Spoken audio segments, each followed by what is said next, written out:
আসসালামু আলাইকুম প্রিয় দর্শক, দিন তিনেক আগে একটা নিউজ, ঠিক নিউজ না, ফেসবুকে এবং বিভিন্ন জায়গায় একটা খবরের মতো দেখে আমি একটু আঁতকে উঠেছিলাম।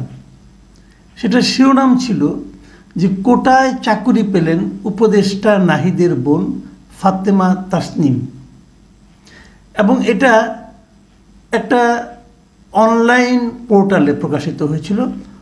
অনলাইন পোর্টালটার নাম হলো বিডি প্যানোরামা, এবং সেখানে যেটা বলা হয়েছিল সেটা হলো যে তথ্য প্রযুক্তি উপদেষ্টা যে সমন্বয়ক ছিল, উপদেষ্টা ছিল যে, এবং কোটা আন্দোলনের যে সমন্বয়ক ছিলেন নাহিদ ইসলাম, তার বড় বোন ফাতেমা তাসনিমকে বিশেষ বিবেচনায় চাকরি দেওয়া হয়েছে। এবং চাকরিটা কি, তাকে দেওয়া হয়েছে বাংলাদেশের যে কানাডাস্থ যে মিশন আছে সেই মিশনের পাবলিক রিলেশন অফিসার হিসাবে নিয়োগ দেওয়া হয়েছে। এবং ওখানে কিছুদিন আগেও যে একজন ছিলেন বিশেষ বিবেচনা নিয়োগ পেয়েছিলেন মিথিলা ফারজানা, তাকে ওখান থেকে সরিয়ে আনা হয়েছিল। তাকে বিগত সরকার ওখানে নিয়োগ দিয়েছিল। তার জায়গায় নাকি এই ফাতেমা তাসনিমকে চাকরি দেওয়া হয়েছে, এবং সেই চাকরিতে বলা হয়েছে তাকে 3 বছরের মেয়াদে চাকরি দেওয়া হয়েছে। আগামী অক্টোবর মাসের 1 তারিখে তাকে জয়েন করতে হবে।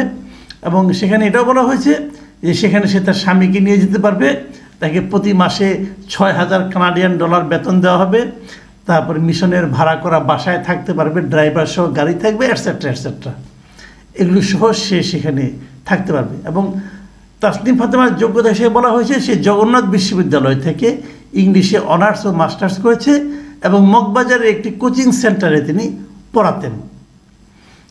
এই ভদ্রমহিলাকে এভাবে চাকরি দেওয়া হয়েছে।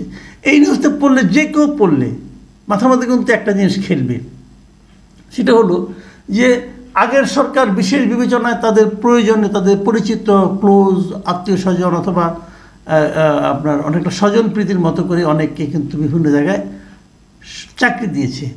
অনেক সময় রাজনৈতিক নিয়োগ এগুলো হয়েছে। তো সেই ধারা কি তাহলে আবার ফিরে এলো? এবং উপদেষ্টা নাহিদই বা কেমন যে ওনার আপন বোনকে এভাবে চাকরি দিলেন? এই সমস্ত প্রশ্নগুলি কিন্তু মানুষের মনে আসবে, এবং একটু হকচকায় যাবেন অনেকে, যে তাহলে কী লাভ, যা ছিল তাই তো হলো।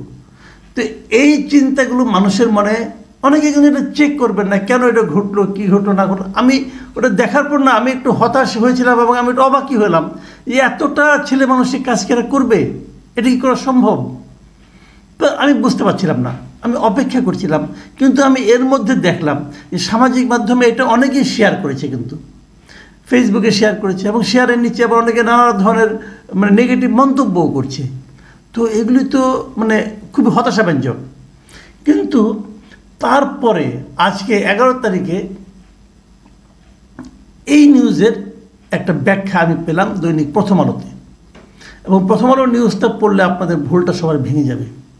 প্রথম আলোর এই নিউজের শিরোনাম হলো ফাতেমা তাসনিম আমার পরিবারের কেউ নন, এটা বলেছেন উপদেষ্টা নাহিদ। এবং এই নিউজটা পড়লে আপনি বুঝতে পারবেন যে যেখানে বলা হয়েছে যে পুরো খবরটাই একটা ভুয়া খবর, একদম ভুয়া।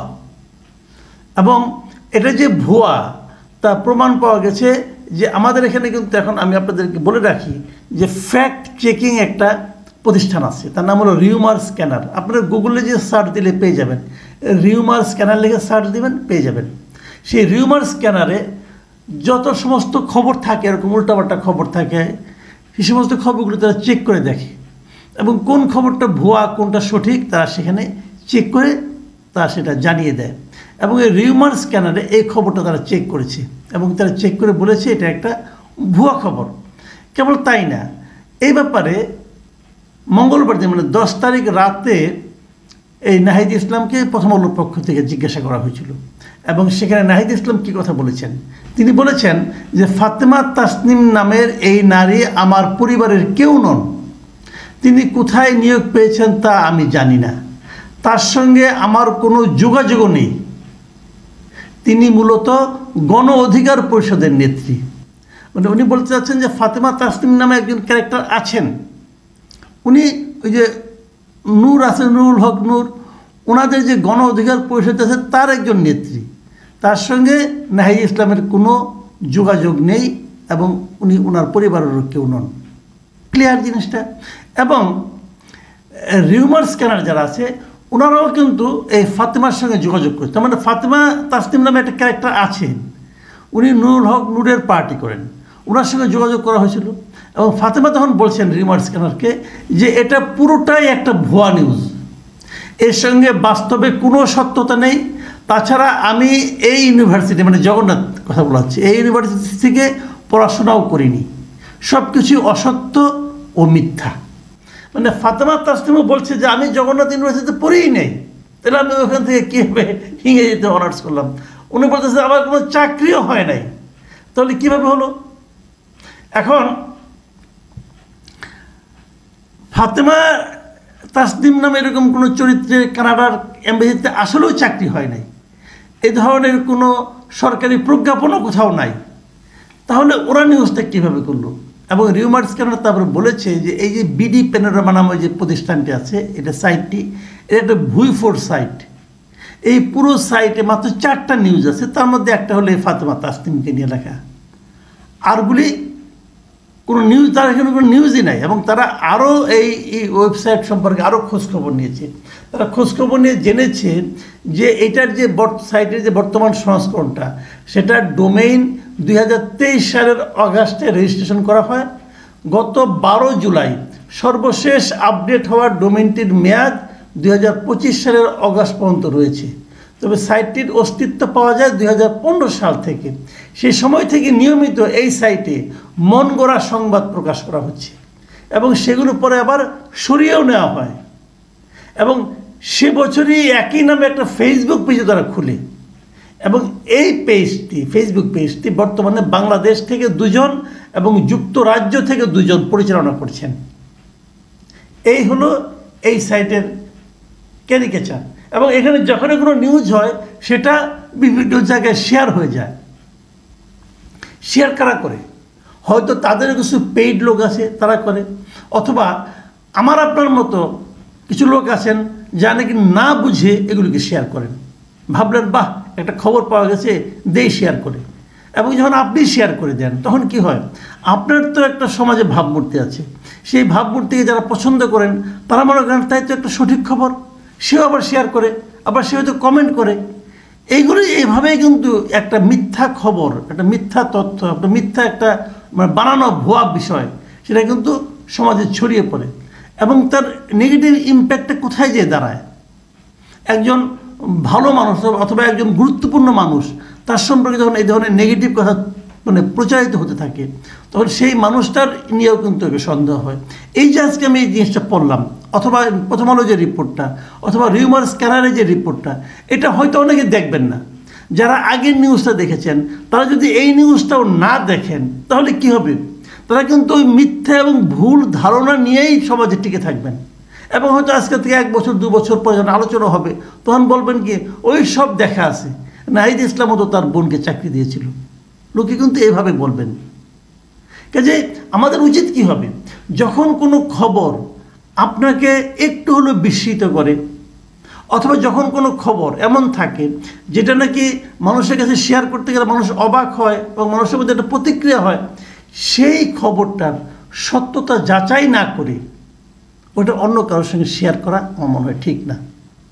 আপনারা চেষ্টা করবেন সবসময়, আমিও আশা করব আপনাদের কাছ থেকে, যে সুপরিচিত কোনো ওয়েবসাইট ছাড়া অন্য কারো খবরের উপর নির্ভর করবেন না। যেমন যেগুলো সুপরিচিত ওয়েবসাইট কীরকম, বাংলাদেশে বিভিন্ন টেলিভিশন আছে, বাংলাদেশে বিভিন্ন পত্রিকা আছে যেগুলি নাকি সরকারের কাছে রেজিস্টার্ড। এরা কিন্তু ভুল তথ্য এরকম দিলে তারা কিন্তু ধরা খাবে, তাদের বিরুদ্ধে মামলা করতে পারবেন। কিন্তু এই যে বিডি প্যানোরামা, এর বিরুদ্ধে আপনি মামলা করতে পারবেন? এগুলো তো চিনেই না, এই কোত্থেকে আসছে, কোনো ঠিকানাও নাই তার কোনো। আপনি ঠিকানা খুঁজতে কোনো ঠিকানা পাবেন না।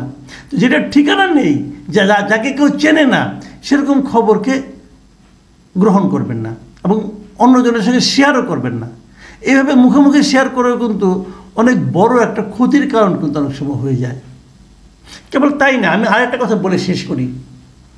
আপনারা যারা নিয়মিত মানে আপনার এই ধরনের খবর দেখেন, অথবা যারা নাকি ইউটিউবে যা দেখেন, আপনারা ইউটিউবে দেখবেন কিছু কিছু ইউটিউবের শিরোনাম এমন চটকদার হয়, দেখে মনে হয় তাই নাকি, দেখি তো, ভেতরে খুলে দেখবেন যে ওই বিষয়ে কোনো কথাই নাই। হয়তো আপনাকে আকর্ষণ করার জন্য তারা এটা করে। এগুলোকে বলা হয়, এদের একটা নামই আছে, বলা হয় ক্লিক বাইট। মানে জাস্ট আপনাকে এটা ক্লিক করবেন, তারা এই আশায় ওরকম একটা শিরোনাম দিয়ে দেয়। তারা এই ক্লিকটাই চায়। তারপরে দেখে আপনি যত তাকে গালাগালি করেন না, তার কি আসে যায়, সে তো ওই ক্লিকটাই আপনার কাছে চেয়েছিল। কাজে একবার যদি কোনো একটা দেখেন যে তারা ক্লিক বাইট দিচ্ছে, মানে এমন একটা শিরোনাম দিচ্ছে যে শিরোনামের সঙ্গে ভেতরের তথ্যের কোনো মিল নেই, তাহলে তার নিয়ত সম্পর্কে আপনি সন্দেহ প্রকাশ করবেন এবং ওটাতে আর যাবেন না।